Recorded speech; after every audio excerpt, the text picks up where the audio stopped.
Oi pessoal, tudo bem? No vídeo de hoje nós vamos continuar o assunto cinemática, estudando um pouquinho sobre a equação geral do movimento, uma aplicação da equação de Torricelli e o problema de uma queda livre. Tá? Eu sou o professor Marcos Henrique e nós estamos trabalhando num curso preparatório para vestibulinhos, vestibulares, etc. Beleza? Vocês vão encontrar no nosso website material onde vocês podem tanto texto quanto exercícios para vocês se aprofundarem. Joia?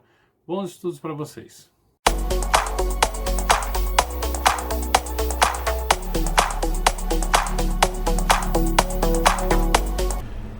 Belezinha, pessoal?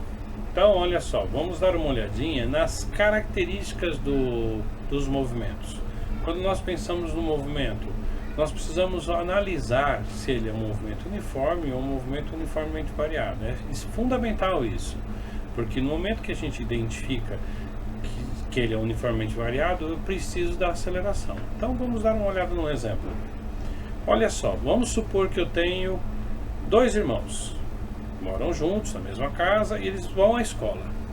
Entretanto, no momento em que eles estão em casa, eles estão parados, a partir do princípio de que em algum momento eles vão entrar em movimento. No instante que eles vão para a escola, eles iniciam o movimento com a velocidade igual, 1,5 metros por segundo. Entretanto, Júlia, ela tem pressa para chegar na escola por alguma razão. E aí o que acontece? Ela altera a sua velocidade, ela aumenta a sua velocidade. E Paulo não, ele vai na paz, ou seja, mantém uma velocidade constante. Aí que está a diferença entre eles. A Júlia, quando concluiu esse trajeto, ela terminou com uma velocidade de 2,5 metros por segundo. Enquanto Paulo, que foi na paz, caminhando, manteve a velocidade constante. Logo, Paulo concluiu o trajeto com 1,5 metros por segundo. A partir daí é que nós fazemos a análise. Então, quer dizer, já podemos concluir que o Paulo ele tem uma velocidade constante, logo a aceleração dele é nula, ou seja, igual a zero. Então, desde o início até o fim, manteve a mesma velocidade. Entretanto, e aí ele tem um movimento uniforme. Entretanto, a Júlia, ela, por causa da pressa, ela acelerou, ou seja, a sua velocidade foi elevada por uma aceleração maior que zero. E isso fez com que a sua velocidade conforme no passar do tempo, foi se elevando. Nesse deslocamento da Júlia, nós analisamos como um movimento uniformemente variado. Então, reparem, importante para a gente quando nós vamos fazer a análise. Se eu tenho uma aceleração constante, ou seja, a velocidade permanece a mesma, o movimento é uniforme. Se eu tenho uma velocidade que varia conforme o tempo, se ela se eleva, isso implica em dizer que a minha aceleração é maior que zero e o movimento é uniformemente variado. Como eu tinha dito no vídeo anterior, se a minha velocidade ela decai, então o movimento continua sendo um movimento uniformemente variado, só que a minha aceleração é menor que zero, tá? Bom, isso vai dar para a gente algumas aplicações. Primeiro, quando nós vamos pensar na função horária da velocidade em função do tempo. Então, a partir daí, eu aplico a seguinte fórmula: velocidade em relação ao tempo é igual velocidade inicial mais aceleração vezes o tempo. A partir dessa leitura, desta percepção, então eu consigo aplicar esta equação para obter o comportamento, por exemplo, da velocidade em um determinado instante de tempo. Então, tendo a velocidade inicial, eu consigo saber a velocidade final daquele corpo, tendo, é claro, a aceleração. Tá? Ou então, se eu tiver a velocidade final, a velocidade inicial e o tempo, eu consigo obter a minha aceleração e assim sucessivamente. Se eu quiser o tempo, basta eu ter os outros parâmetros e isolar na equação. Como é que fica essa representação graficamente? Se eu tenho a aceleração maior que zero, que é o caso da Júlia, como é que ficaria o nosso gráfico? Nosso gráfico ficaria do instante inicial ao instante final, uma reta crescente no intervalo da minha velocidade. Então, quer dizer, a minha velocidade vai permanecer crescente dentro daquele período. Isso é importante para que a gente possa interpretá-lo. A mesma coisa se a aceleração fosse negativa, ou seja, menor que zero. Também seria uma reta, só que uma reta decrescente. Beleza? Bom, ainda nesse sentido, a gente pode observar a equação da função horária da aceleração em função do tempo. Como é que fica a nossa expressão, nossa equação? Se a gente olhar um evento, por exemplo, um veículo. Um veículo ele está parado. Então, no instante inicial, a minha posição inicial pode ser igual a zero. Eu tenho uma posição inicial. Quando ele sofre uma força externa, porque a aceleração é uma força externa, quando ele sofre uma força externa que gera um deslocamento, essa força tem que ser diferente de zero, e aí eu vou ter, no final do processo, ou seja, no momento em que a força cessar, eu terei uma posição final e um instante de tempo transcorrido, ou seja, um tempo final.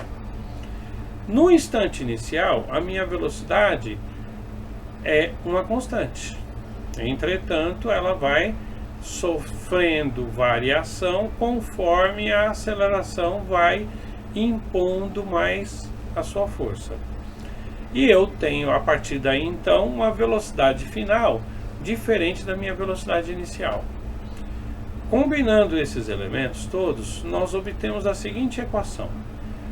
Posição final é igual a posição inicial mais velocidade inicial vezes o tempo mais aceleração vezes tempo ao quadrado dividido por 2. Esta é a nossa função com a qual nós podemos aplicar e desenvolver uma série de problemas envolvendo a cinemática do movimento uniformemente variado.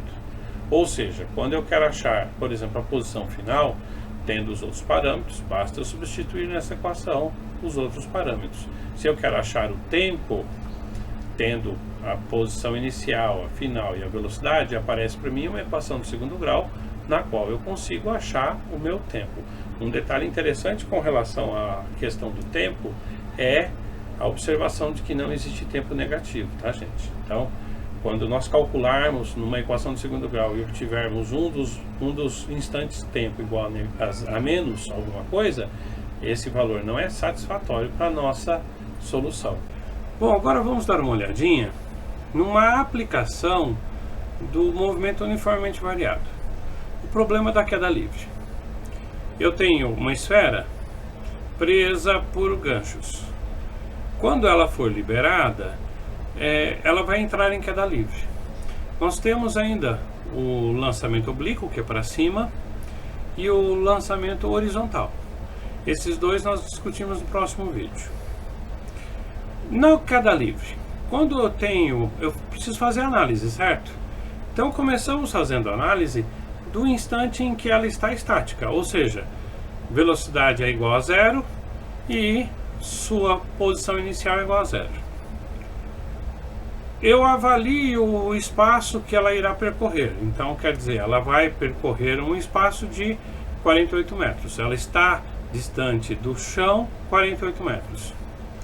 Bom, no instante em que eu libero ela das garras, ela sofre ação da força gravitacional, ou seja, ela entra em movimento com a força gravitacional causando a elevação da velocidade. E aí eu posso dizer que a minha aceleração é igual à minha gravidade, que é igual a 9,8 metros por segundo ao quadrado. E que o espaço que ela percorreu é igual a de 48 metros. Bom, de posse de todos esses dados, a gente já verifica quais são as fórmulas que nós vamos aplicar. Então, quer dizer, eu tenho velocidade inicial, tenho posição inicial, tenho aceleração e tenho posição final. Quero obter o quê? O instante de tempo, ou seja, o tempo em que ela leva para atingir o solo. Então, aplico a nossa equação geral para o movimento uniformemente variado, que é posição final igual inicial mais velocidade vezes o tempo mais aceleração vezes tempo ao quadrado dividido por 2. Notem, a gente precisa saber essas fórmulas de cor. Não tem como não ter que decorar para aplicar, por exemplo, uma prova. De posse desses dados, quer dizer, quando eu faço o desenho de um problema e coleto essas informações, eu obtive os dados. De posse desses dados, eu já substituo eles na fórmula. Então, quer dizer, vai ficar 48 igual 0 mais 0t mais 9,8t quadrado sobre 2. Simplesmente substituir os dados que eu tenho na minha fórmula. O problema já acabou. Agora é álgebra, é desenvolver para achar o valor de t. Ou seja, reagrupo, desenvolvo 9,8 dividido por 2, eu vou ter 4,9t quadrado igual a 48. Reorganizei, pronto. Quero achar o valor de t, certo? Então eu tenho que isolar. 4,9 está multiplicando, ele passa dividindo. Então vai ficar t quadrado igual 48 dividido por 4,9. Como eu disse, quero achar o valor de t e não de t quadrado. Então eu tenho uma potência, passo como raiz, vai ficar t igual a raiz quadrada de 48 dividido por 4,9, que vai me dar um resultado aproximado de 3,12 segundos. Por que aproximado? Porque vai dar uma dízima. Então a gente não pode dizer que é exatamente aquele valor. Logo, o tempo que ele leva para atingir o solo foi de 3,12 segundos aproximadamente. Beleza? Bom, agora a equação de Torricelli. A equação de Torricelli, ou lei de Torricelli, alguma literatura trata como lei de Torricelli. Imagine a seguinte situação. Por volta de 1600 e pouco, já era conhecido o comportamento cinemático dos corpos. Entretanto, havia um problema. E qual era o problema? A medição do tempo. Imaginem medir o tempo com o relógio de sol. É um pouco complexo, difícil e com pouquíssima precisão. Então a aplicação dessas equações era sempre complexa nesse sentido. E aí o que Torricelli fez? Ele pegou essas duas equações que nós discutimos e combinou elas. Usando a técnica de substituição, ele conseguiu eliminar a variável tempo, a variável t. Eliminando assim a variável t, ele conseguiu achar uma equação em que eu consigo obter a aceleração sem necessariamente ter o tempo. Vamos um problema para a gente ver uma aplicação. Um veículo passando por determinada rodovia imprimindo uma velocidade de 60 km por hora. Em determinado instante t, tendo percorrido 20 mil metros, o mesmo veículo passa por um radar com uma velocidade de 68 km por hora. Qual a aceleração do percurso? Bom, então o que eu preciso? Quando eu analiso qualquer problema, aplicando aquela técnica que eu tenho discutido com vocês, eu primeiro começo a coletar dados. Então, quais são os meus dados? Eu tenho a minha velocidade inicial, 60 km por hora. Eu tenho o meu deslocamento, ΔS, 20 mil metros. Tenho a minha velocidade final, 68 km por hora. E quero obter a aceleração. Beleza, coletei os dados. Sempre que eu coleto dados, o próximo passo é avaliar as unidades. Olha só, quilômetros por hora e metros. Então eu tenho que converter para metros por segundo ou converter o meu espaço para quilômetros. Convertendo ele para quilômetros, eu vou ter o meu deslocamento de 20 quilômetros. Tudo bem? Eu posso ajustar isso conforme a minha necessidade, conforme o enunciado do problema, se for um teste, etc. Bom, a equação de Torricelli corresponde a velocidade final ao quadrado igual velocidade inicial ao quadrado mais 2 vezes a aceleração vezes ΔS, ou seja, vezes o meu deslocamento.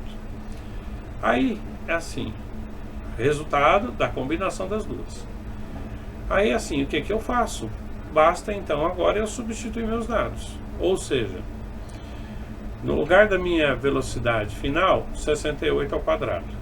Velocidade inicial 60 ao quadrado, mais 2 vezes A, vezes deslocamento 20. Pronto.